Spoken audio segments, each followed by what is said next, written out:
So what's in the box? Let's find out.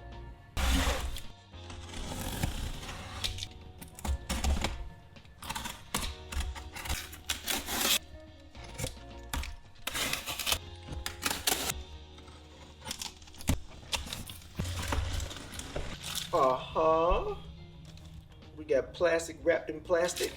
We have a belt, screws, some more screws, a gear, a spacer, some washer. We have some metal wrapped in plastic with a thingamabobber on the other side. We have some instructions, a box, a sealed plastic bag with some metal in it. I think they call these pulleys because it's gonna pull me. Let me go find those instructions and let's see if we can get this installed on our poor little 196 that may not make it through the weekend.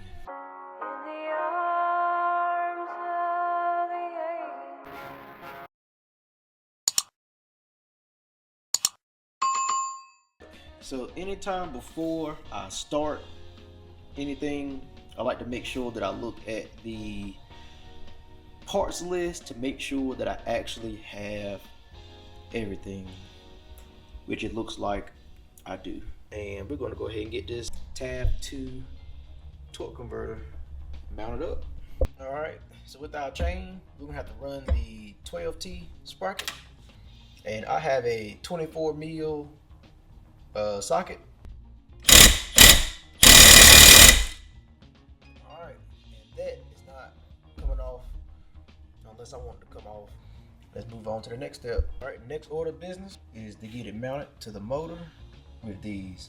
Make sure it's the same thread. It is. So I'm gonna mount them up with the medium length bolts. I'm gonna get some blue Loctite. I'm gonna put them on the threads, and then we're going to get them on in there. And after I Loctite the bolts, I normally let them sit for about 5 minutes and kind of let it tack up a little bit.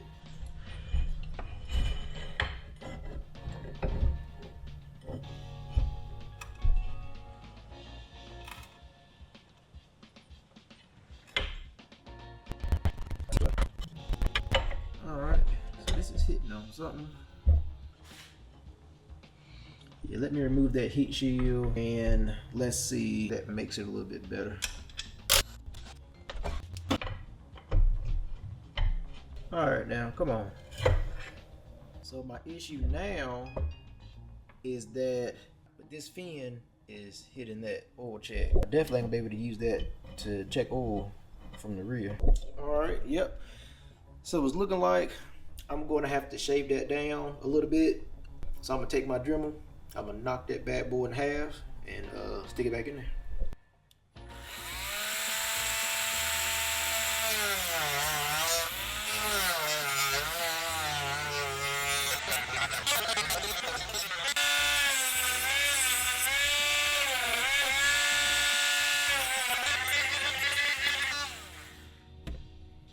All right, so here goes our custom shortened oil field. Now let's see if it fits. Let's see if the torque converter fits now. And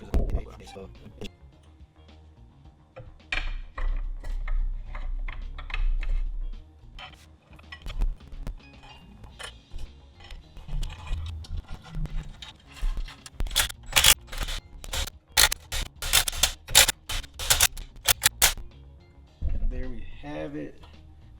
As y'all can see, or not.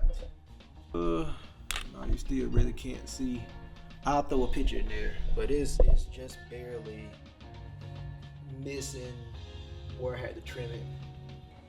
Alright, so on to the rest of the torque converter install. So let's go ahead and get this installed. So we're going to install the spacer first, the thin spacer, and then the thick spacer, and then the backing plate, the flat side of the plate. Let's go ahead and put the belt on.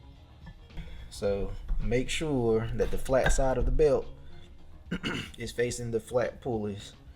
If not, you will eat through a belt. Alright, and then put the I just want to make a quick editor's note about this installation. If y'all can see that spring right there on the inside, that should be facing the outside. If you try to install it this way, it will not work. It will have too much tension. So you need to take that piece inside and you need to flip the spring towards the outside. That way the smooth side is towards the belt. That is all. Continue.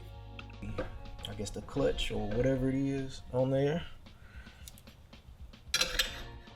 The outside plate. And then the key for the outside plate.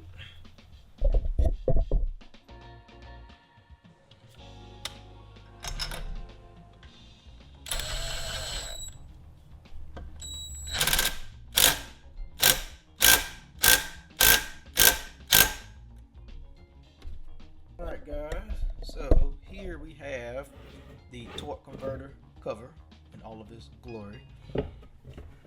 What I'm going to do is I'm going to cut out this intersection. That way when we put this on, you can still kind of see the drive function of the belts. I like to see mechanical stuff, you know, when it's in operation. So we're going to make this little aesthetical modification.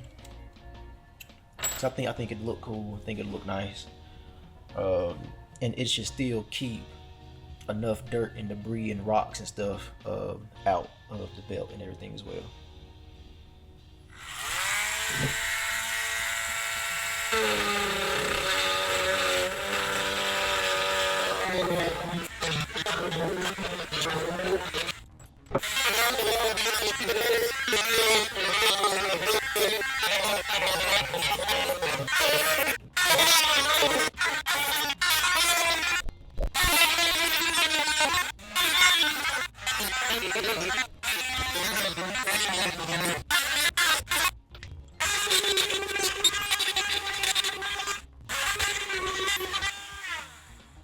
So this is the rough shape of what it would look like. I'm just gonna take my little sanding wheel and come up and clean up these edges, and then this will be, you know, a little bit more attractive. I'm gonna clean this up and get it mounted on. So it doesn't look that bad. I think it'll offer, you know, a certain little, you know, kind of like a little inside peek of what's going on while still keeping everything nice and protected. So I'm gonna get that cleaned up, mounted up, and we'll be good to go.